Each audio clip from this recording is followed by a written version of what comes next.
Bien, les amis, c'est une joie de vous revoir. Le Seigneur est bon, sa grâce est magnifique et j'ai une question en débutant ce matin. Vous connaissez les commandements de Dieu? Levez la main. Oui, vous connaissez les commandements de Dieu? Il y en a combien? 10?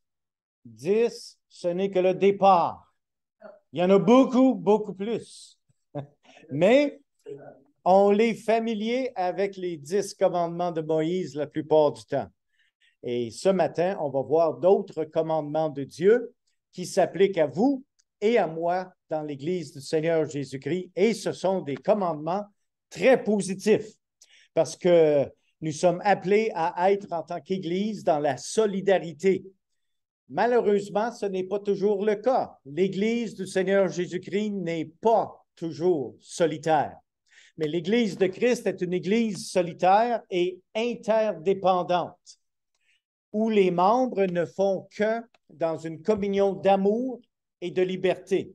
On a plusieurs passages à regarder ce matin, dont le premier se trouve dans l'Épître de Paul aux Romains, chapitre 12, et le verset 5. Ainsi, nous qui sommes plusieurs, et il y a encore de la place parce que je vois encore des chaises vides.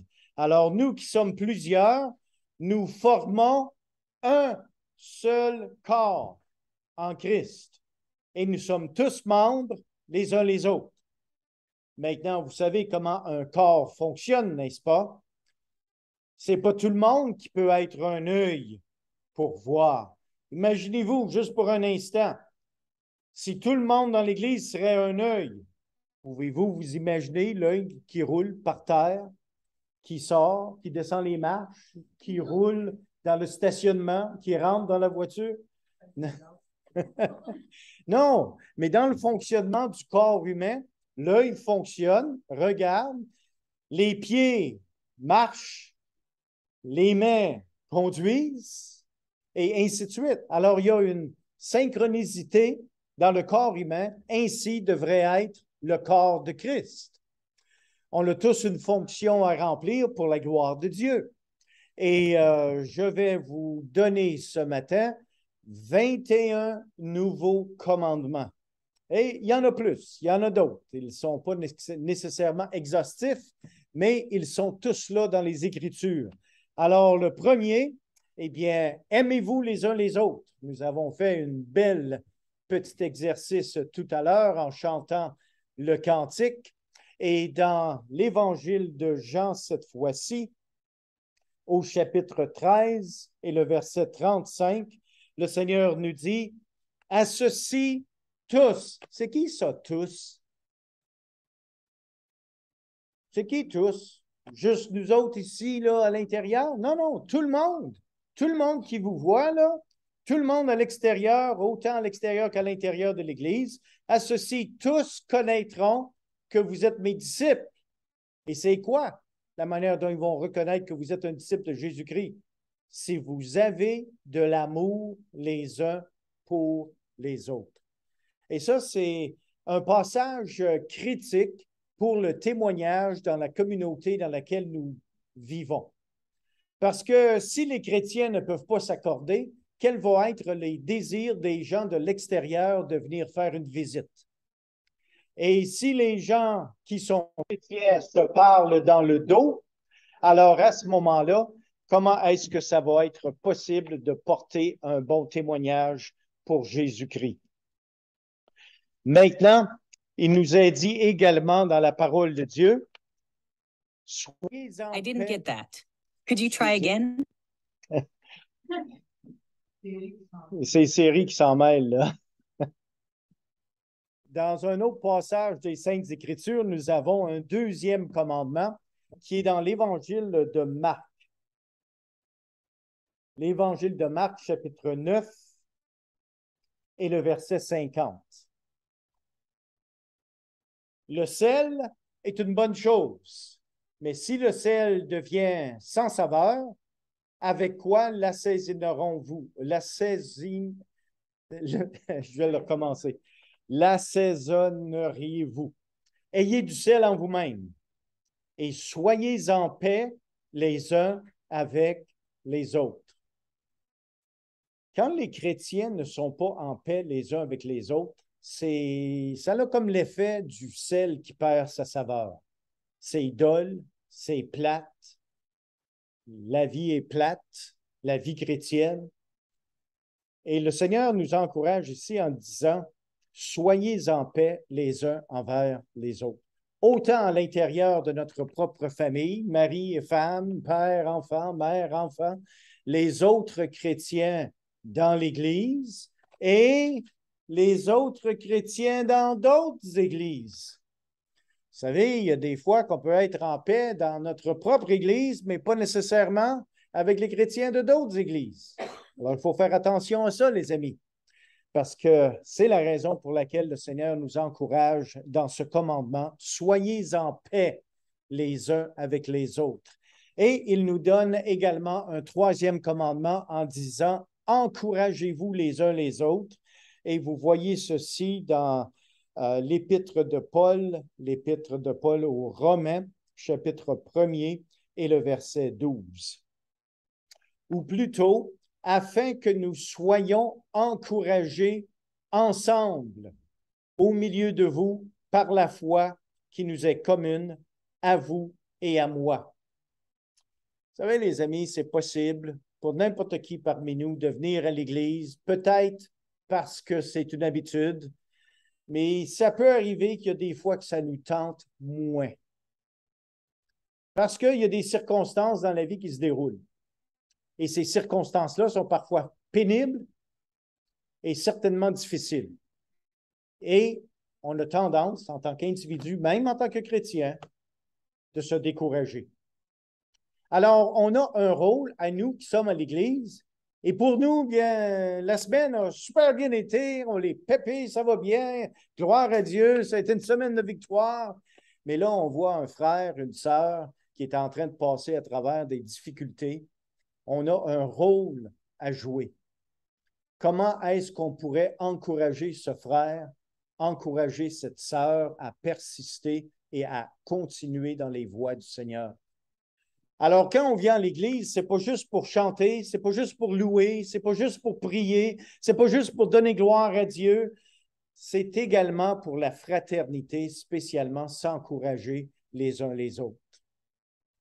Alors, un quatrième commandement que le Seigneur donne, honorez-vous mutuellement, et ceci, nous le trouvons encore une fois dans le livre de Paul aux Romains, et cette fois-ci au chapitre 12 et le verset 10. Par amour fraternel, soyez pleins d'affection les uns pour les autres. Par honneur, c'est intéressant, usez de prévenance réciproque. Vous savez, il y a des fois qu'il y a un frère, une sœur, ils vont vous partager quelque chose. Mais pour vous, là, vous avez peut-être déjà passé par ce genre d'expérience, puis vous allez peut-être être capable de dire au frère ou à la sœur, mais là, fais attention, là, parce que voici ce qui pourrait arriver. Ça, c'est de la prévenance. C'est de la prévenance. Usez de prévenance réciproque. Mais faites-le dans l'honneur. Parce que, vous savez, des fois, ça peut avoir l'air d'une réprimande quand vous donnez une parole de caution à quelqu'un. Faites attention. Ça peut être pris, ben, tu penses que tu es meilleur que moi? Alors, gardez toujours l'honneur à l'idée. Et ça, c'est quelque chose que le Seigneur nous demande de faire. Et cinquièmement, il nous dit, ayez les mêmes sentiments les uns envers les autres. Romains chapitre 12, cette fois-ci. Romains chapitre 12, mais nous allons aller au verset 16. Ayez les mêmes sentiments les uns envers les autres. Maintenant, moi, je vous pose une question. Comment est-ce que vous allez pouvoir savoir comment l'autre se ressent pour connaître ses sentiments?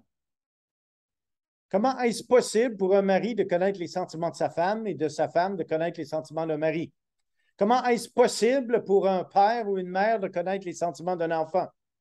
Comment est-ce possible pour quelqu'un dans l'Église du Seigneur Jésus-Christ de connaître les sentiments de quelqu'un d'autre?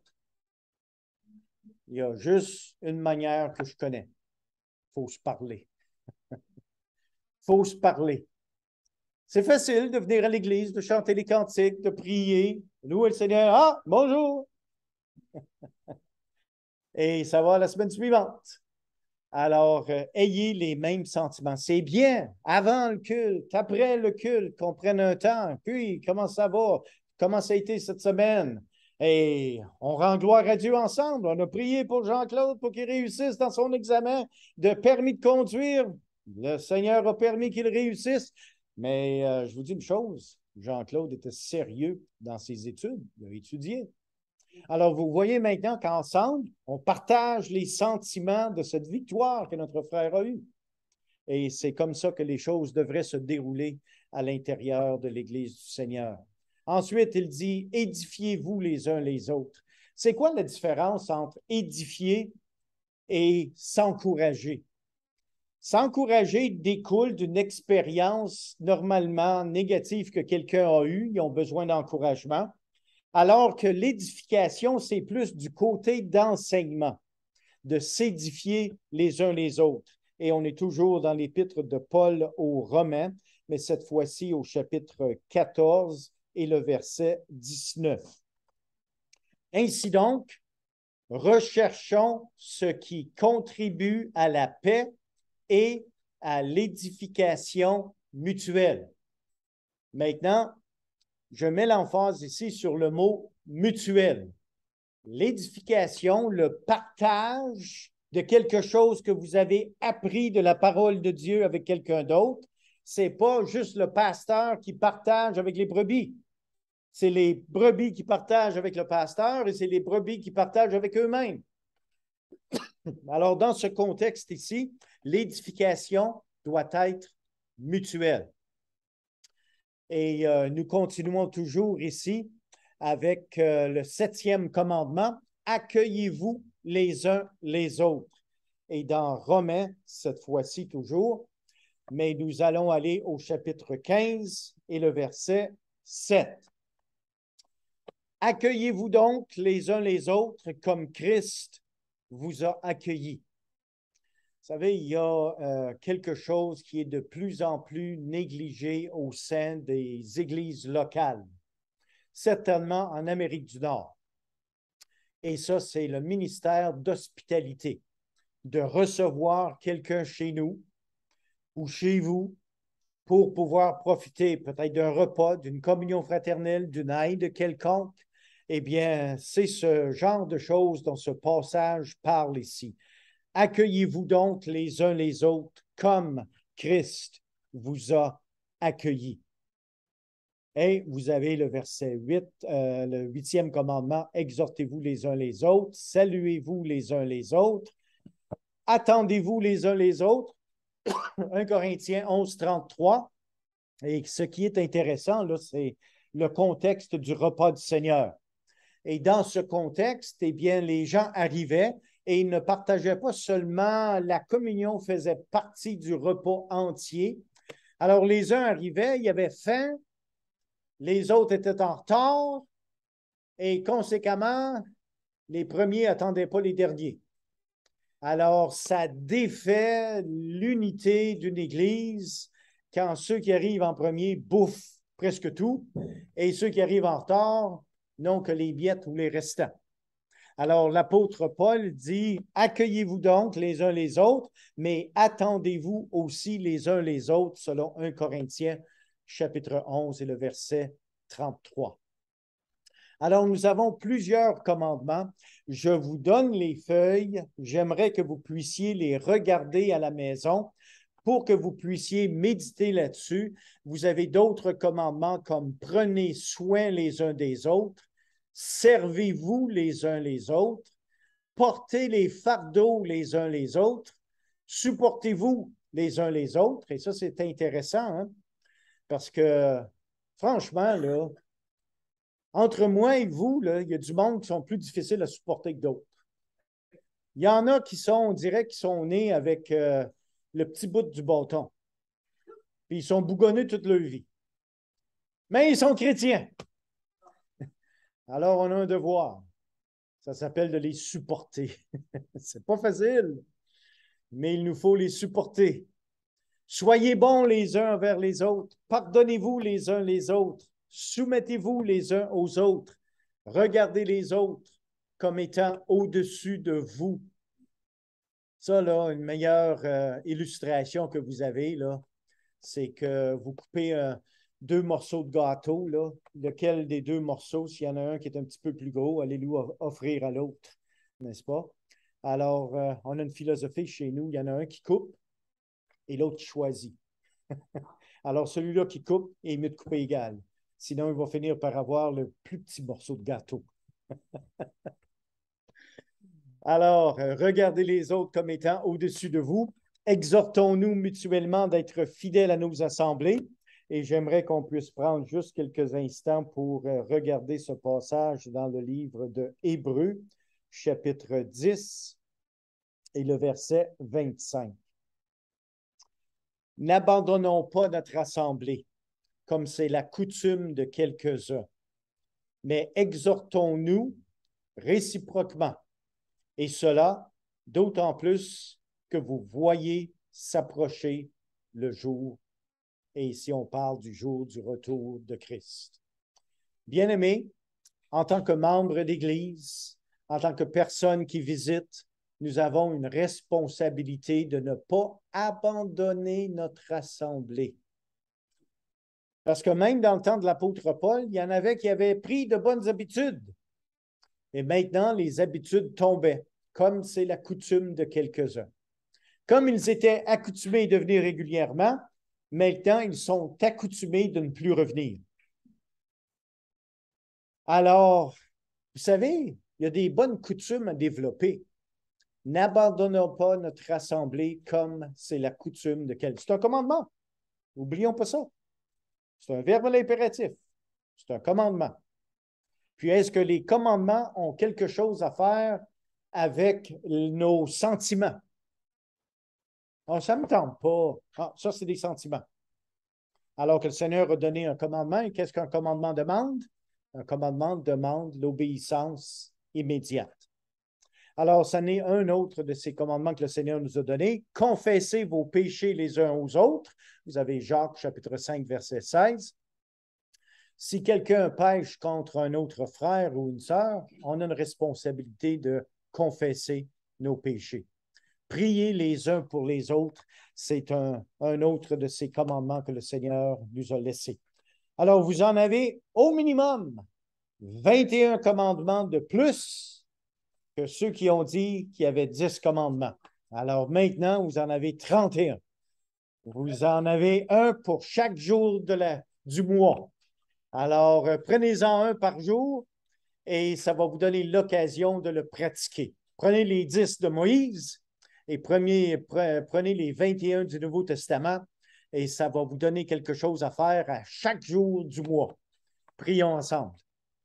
Alors, Seigneur Dieu, nous voulons bénir ton nom ce matin. Nous te remercions, Père éternel, pour ta tendresse, pour ta direction, pour l'enseignement de ta parole qui est clair, mais maintenant, nous avons besoin de ton aide pour mettre en pratique ce que tu nous as enseigné. Parce que c'est dans le Saint-Nom Jésus, notre Sauveur bien-aimé, que nous te prions. Amen.